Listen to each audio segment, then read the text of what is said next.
एक गांव में एक औरत अपनी नाती के साथ रहती थी। वो औरत शापित थी और रोज रात को एक चुड़ैल बन जाती और लोगों को मारकर खा जाती थी। एक रात वही भूतिया नानी अपने शिकार की तलाश में निकलती है, चुड़ैल का रूप लेकर। मेरा शिकार, जल्दी आओ सामने, मुझे बहुत जोर की भूख लगी है। तभी उसे एक बच्चा घर के सामने खेलता हुआ दिखता है। बच्चा देख चुड़ैल उसकी तरफ बढ़ती है। मजा आ जाएगा, आज ताजा ताजा नरम मांस खाने को मिलेगा। लेकिन जैसे ही वो चुड़ैल बच्चे के पास पहुंचती है तभी वहाँ गांव वाले आ जाते हैं और उस पर लाठी डंडों से टूट पड़ते हैं। बचाओ, छोड़ दो नहीं तो मैं किसी को जिंदा नहीं छोड़ूंगी।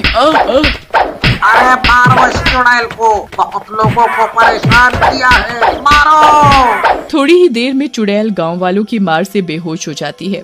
गांव वाले उसे मरा जानकर वहां से चले जाते हैं। तभी उसका नाती मोनू वहां आता है और अपनी नानी की ऐसी हालत देखकर रोने लगता है। नानी,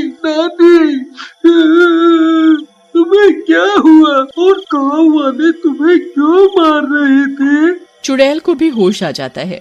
मोनू मेरे बच्चे, इससे पहले कि गांव वालों को ये पता चले कि तेरी नानी ही चुड़ैल है, तू मुझे यहाँ से ले चल, नहीं तो गांव वाले मेरे साथ साथ तुझे भी मार डालेंगे। फिर मोनू वैसा ही करता है और चुड़ैल को गांव से बाहर एक गुफा के अंदर ले जाता है। मोनू मेरे बच्चे, मुझे इसी गुफा में जंजीरों से बांध दे, नहीं तो मैं बाहर जाऊंगी और लोगों को मारूंगी, कहीं तू भी मेरा शिकार न बन जाए। मोनू वैसा ही करता है और अपनी चुड़ैल नानी को लोहे की जंजीरों से बांध देता है। नानी, मैंने तुम्हें जंजीरों से बांध तो दिया है, लेकिन तुम क्या खाओगी और कैसे रहोगी? मेरे बच्चे, मैं एक शापित चुड़ैल हूँ, इसीलिए तू मुझे रोज एक आटे की रोटी में ये शिव का भभूत मिलाकर खिला देना, उससे मेरे अंदर घुसी हुई चुड़ैल भी शांत रहेगी। ठीक है नानी, लेकिन एक बात तो बताओ, तुम्हारा ये हाल कैसे हुआ? बेटा, अभी तू बहुत छोटा है, जब तू बड़ा हो जाएगा तो मैं अपने आप सारी बात बता दूंगी। अब से तू बस मुझे सिर्फ खाना देने आना ताकि मैं जिंदा रह सकूं। उसके बाद मोनू वहाँ से चला जाता है और रोज अपनी नानी के कहे अनुसार एक आटे की रोटी ले आता। धीरे धीरे समय बीतने लगता है और मोनू बड़ा हो जाता है। एक दिन मोनू अपनी नानी के लिए भभूत मिली रोटी ले जा रहा होता है। तभी गांव वालों को उस पर शक होता है और वो उसका पीछा करते हैं। ई मोनुआ रोज रात को ना जाने कहाँ जात है, अपने हाथ में कुछ पकड़कर इसका पीछा करे का पड़ी। हाँ भैया, रमेश सही कहा तो, वैसे भी इसका इतिहास कौनो ठीक नहीं है। फिर रमेश और हरीश उसका पीछा करने लगते हैं। मोनू गुफा के पास पहुंचकर अपनी नानी के पास जाता है। नानी देखो, मैं आपके लिए खाना लाया हूँ, लो खाओ। चुड़ैल जो कि जंजीरों से बंधी होती है मोनू की तरफ गुस्से से देखती है। इतनी देर हो गई, कहाँ था? तुझे नहीं पता कि मुझे भूख लगी होगी? जल्दी दे, नहीं तो आज तुझे खा जाऊंगी। फिर मोनू वो रोटी नानी को खाने के लिए दे देता है। रोटी को खाकर चुड़ैल का गुस्सा और भूख दोनों शांत हो जाते हैं। उधर गुफा के बाहर खड़े गांव वाले उनकी सारी बातें सुन और देख रहे होते हैं। अरे रमेश, ये तो वही चुड़ैल है जिसको हम सभी ने मिलकर मारा था। लगता है कि मरी नहीं थी रे। तनिक धीरे बोलो हरीश भैया, नहीं तो ये चुड़ैल यहीं पर हम दोनों की पीपनी बजा देगी।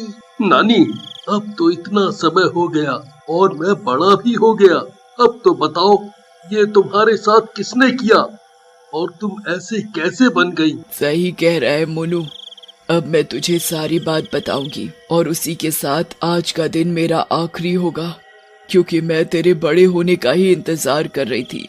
उसके बाद नानी अपने चुड़ैल बनने की कहानी मोनू को सुनाने लगती हैं। बेटा, मेरी ये हालत मेरे लालच ने की है। एक बार जंगल से आ रही थी, तभी मुझे कुएं के पास सोने का सिक्का पड़ा मिला और मैंने वो उठा लिया। लालच में मैं अगले दिन भी वहाँ गई, मुझे वहाँ फिर से एक सिक्का मिला। मैं रोज वहाँ उसी जगह पर सोने के सिक्के उठाने लगी, लेकिन मैंने कभी नहीं सोचा कि मुझे उसी जगह पर सिक्के क्यों मिल रहे हैं। फिर क्या हुआ नानी, वो सिक्के कहाँ से आ रहे थे? बेटा, वो सिक्के एक चुड़ैल और उसके शैतान पति के थे। जो उस जगह पर रहती थी। वो मुझे लालच में डालकर मेरे शरीर पर कब्जा करना चाहती थी ताकि वो लोगों को आसानी से मार कर खा सके, और वो उसमें कामयाब भी हो गई। लेकिन वो रात में मेरे शरीर पर कब्जा करती और तेरे नाना जी मुझे बांध देते थे उस वक्त। फिर क्या हुआ नानी? बेटा, फिर तेरे नाना ने एक तांत्रिक को मुझे दिखाया, लेकिन तांत्रिक भी मेरे लिए कुछ नहीं कर पाया। थक हार कर उसने अपने जादू से चुड़ैल के असर को कम करने के लिए रोटी में भभूत मिलाकर मुझे खिलाने को कहा। जब वो चुड़ैल मुझ पर हावी होती है तो वो रोटी मुझे खिलानी होती है। नानी, मैं इस चुड़ैल और शैतान के चक्कर से तुम्हें आजाद कराऊंगा। तुम चिंता ना करो, अब मैं बड़ा हो गया हूँ। नहीं मोनू, नहीं, मैं अब जीना नहीं चाहती मेरे बेटे।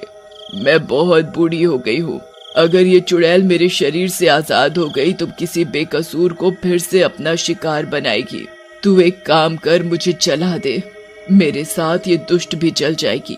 नहीं नानी, मैं ऐसा नहीं कर सकता। भला मैं अपने हाथों से तुम्हें कैसे जला सकता हूँ? मोनू नहीं मानता और देखते ही देखते नानी पर फिर से उस चुड़ैल का साया आने लगता है। डरावनी आवाजें आने लगती है। मोनू बेटा, मान जा, मुझ पर फिर से चुड़ैल हावी हो रही है। बेटा, सबकी भलाई के लिए भाग जा तू और मुझे जला दे। जा बेटा जा, जल्दी कर। इतने में नानी चुड़ैल बन जाती है और गुस्से में गुर्राने लगती है। मोनू जल्दी से बाहर जाता है और रोते हुए मशाल से गुफा में आग लगा देता है। लेकिन जैसे ही वो बाहर निकलता है उसे रमेश और हरीश मिल जाते हैं। हमने सब सुन लिया है मोनू भैया, तुम्हारी नानी और तुम बहुत महान हो। नानी ने दूसरों की जान बचाने के लिए अपनी जान दे दी। तुम चिंता ना करो, अब हम तुम्हारे साथ हैं। लेकिन वो चुड़ैल तो खत्म हो गई, पर अभी वो शैतान तो जिंदा है और अपनी चुड़ैल को जरूर ढूंढेगा, और हम भी नानी की मौत का बदला जरूर लेंगे उस दुष्ट शैतान से। फिर वो तीनों गांव चले जाते हैं और एक योजना बनाते हैं। योजना के अनुसार वो हरीश को साड़ी पहनाकर और औरत बनाकर आगे आगे जंगल में भेजते हैं और खुद पीछे मशाल लेकर चलते हैं। अरे भैया, मर गया रे, इन दोनों ने तो हमको ही औरत बना दिया। हे भगवान, अब उस शैतान से मेरी इज्जत की रक्षा करना, कहीं अपनी चुड़ैल बीवी समझकर कुछ गड़बड़ ना कर दे। फिर हरीश जंगल में पहुंचकर वहां बैठ जाता है।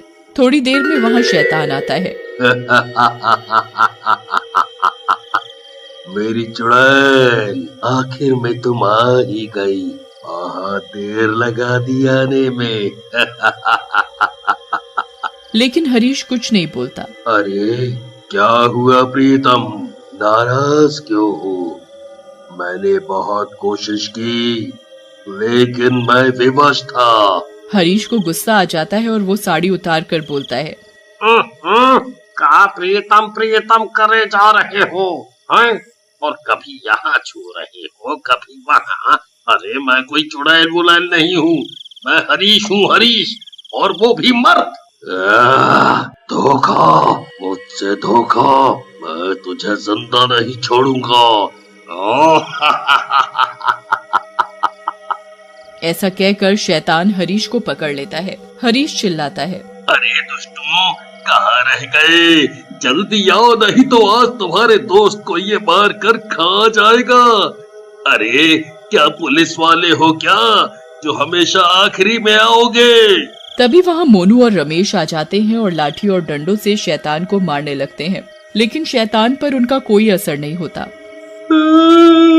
अरे मोनू भैया, अब तो हम लोग गए, ये शैतान हम तीनों को मार डालेगा।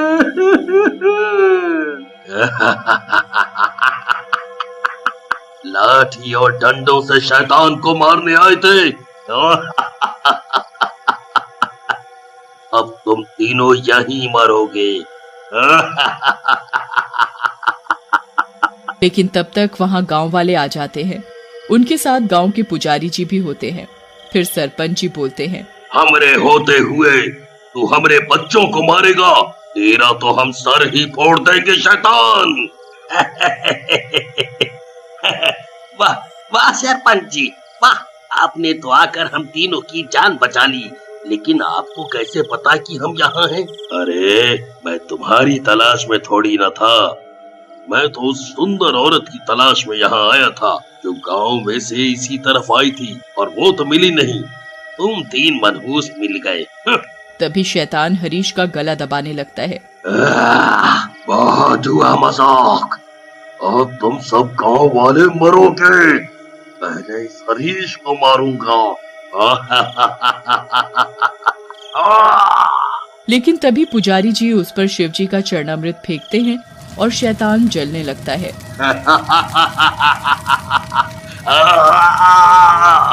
मैं जा तो रहा हूँ, लेकिन फिर आऊंगा।